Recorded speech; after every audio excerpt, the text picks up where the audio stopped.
যদি কোনো হিন্দু মারা যায় তাহলে সে কোথায় যাবে? শয়তান বাধা থাকলে গুনাহ কিভাবে হয়? আপনি কি ভয় পাবেন? আমি মদ খাবো। হৃদয়ের প্রশান্তি।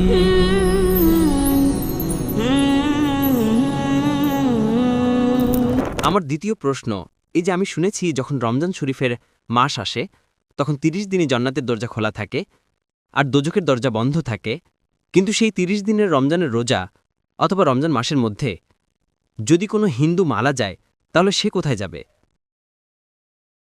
ভাই, খুবই ভালো একটি প্রশ্ন করেছেন, আর সঠিক প্রশ্ন। কোনো প্রশ্নকে কখনো বলা উচিত নয় যে এটি ভুল প্রশ্ন। যদি বলা হয় ভুল প্রশ্ন তাহলে প্রমাণ করতে হবে। ভাই সাহেব, অনেক প্রশ্ন আছে, আর তিনি হাদিস উদ্ধৃত করছেন এবং এটি সহিহ হাদিস, বুখারী এবং অন্যান্য হাদিসে আছে। আল্লাহ রাসূল বলেছেন, রমজানে আল্লাহ সুবহানাহু ওয়া তাআলা জান্নাতের দরজা খুলে দেন আর দোজখের দরজা বন্ধ করে দেওয়া হয়। ভাই সাহেব, একটা হাদিস বলতে ভুলে গেছেন, শয়তানও বাধা থাকে। তাহলে তিনটা প্রশ্ন একসঙ্গে আছে। আল্লাহ তাআলা শয়তানকে বেঁধে রাখেন, তাহলে মানুষ কেন তো গুনাহ করে? যদিও রমজান মাসে গুনাহ বা খারাপ কাজে কম লিপ্ত থাকে, তাই ভাইয়ের প্রশ্ন হলো, রমজানের ৩০ দিনের মধ্যে বা রমজান মাসে যদি কোনো হিন্দু মারা যায় তাহলে সে কোথায় যাবে? কেউ প্রশ্ন করে, শয়তান যদি শিকল দিয়ে বাধা থাকে তাহলে আমরা দেখি গুনাহ হয়, রমজানে গুনাহ কম হয়, তবুও হয়। শয়তান শিকলে বাধা থাকলে গুনাহ কিভাবে হয়? এটাও একটা প্রশ্ন আছে কি না? শয়তানকে যদি আল্লাহ তাআলা রমজানে বেঁধে রাখেন তাহলে রমজানেও চুরি হয়, কম হলেও হয়। মানুষ মদ খায়, কম খায় তবুও খায়। শয়তান যখন বাধা, তখন এই ভুলগুলো কাজগুলো মানুষ কেন করে? প্রথম প্রশ্নের উত্তর, দোজখের দরজা বন্ধ হয় আর জান্নাতের দরজা খুলে যায়। যদি কোনো হিন্দু রমজানে মারা যায় তাহলে সে কোথায় যাবে? সে প্রথমে বারজাখে যাবে। বারজাক মানে মৃত্যুর পর মধ্যবর্তী সময়। মানুষ মারা গেলে সরাসরি জান্নাতে যায় না, বারজাখে থাকে। পরে হাসরের ময়দানে উঠবে, হিসাব নিকাশ হবে, তারপরে সে জান্নাতে বা জাহান্নামে যাবে। সূরা আল ইমরান আয়াত নম্বর ১৮৫ উল্লেখ করা আছে যে, কুল্লু নাফসিন যায়িকাতুল মাউত, প্রত্যেক প্রাণী মৃত্যুর স্বাদ গ্রহণ করবে, আর কিয়ামতের দিনই তোমাদের পূর্ণ প্রতিদান দেওয়া হবে। ফামান যুহজা আনিন নার ওয়াউদখিলাল জান্নাহ ফাকাদ ফাজ। যে ভাই জাহান্নামের আগুন থেকে রক্ষা পাবে আর জান্নাতে প্রবেশ করবে, সেই সফল কাম। কোরআনের চূড়ান্ত হিসেব কবে হবে? এখানে নয়। তাই রমজানের দরজা বন্ধ থাকলেও সে বারজাখে যাবে। পরে রমজানের পর দরজা খুলবে? হ্যাঁ, খুলবে। যদি সে শিরক করে থাকে, আল্লাহ আর রাসূলের কথা না মানে, তাহলে বারজাখে শাস্তি পাবে। জান্নাতের দরজা খোলা থাকবে, দোজখের দরজাও খুলে যাবে। সময় এলে সে দোজখে যাবে। এই প্রশ্নটা তো সহজ ছিল। এখন দ্বিতীয় প্রশ্নটা আরো গভীর।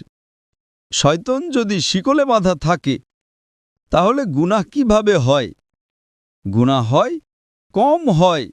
আপনি সার্ভে করলে দেখবেন যে রমজান মাসে পৃথিবী জুড়ে গুনাহ কমে যায়।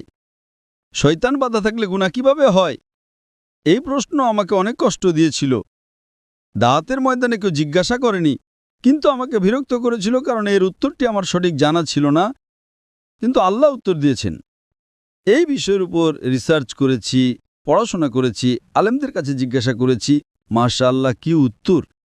তারপর থেকে আমি এর উত্তর দিতে শুরু করেছি।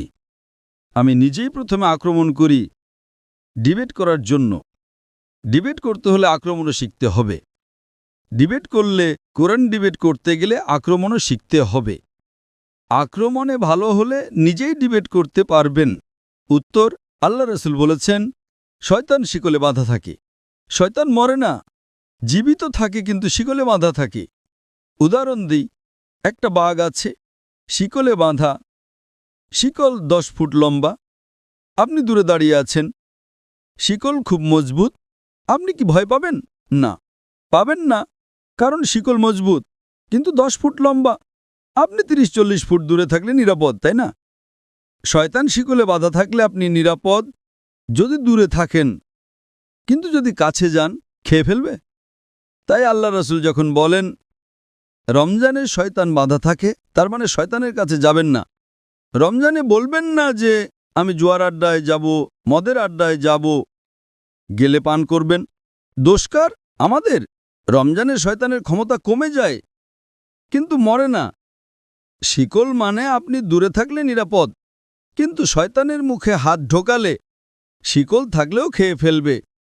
তাই রমজানে গুনাহ থেকে দূরে থাকা সহজ কিন্তু অসম্ভব নয়। অনেকে রমজানে আল্লাহর ইবাদত করে, কিন্তু কেউ বলে যে না আমি মদ খাবো, ব্লু ফিল্ম দেখব, তাহলে সমস্যা হবে। রমজানে শয়তানের তীব্রতা কমে, কারণ শিকল দিয়ে বাঁধা থাকে। কিন্তু আপনি যদি তার কাছে যান, মুখে হাত দেন, খেয়ে ফেলবি। এটাই বুদ্ধিবৃত্তিক উত্তর। হাদিস সঠিক থাকলে তার অর্থ হলো আপনার আরও মনোযোগ দেওয়া উচিত, আরও সময় আছে আল্লাহর ইবাদত করার। রমজানে কেন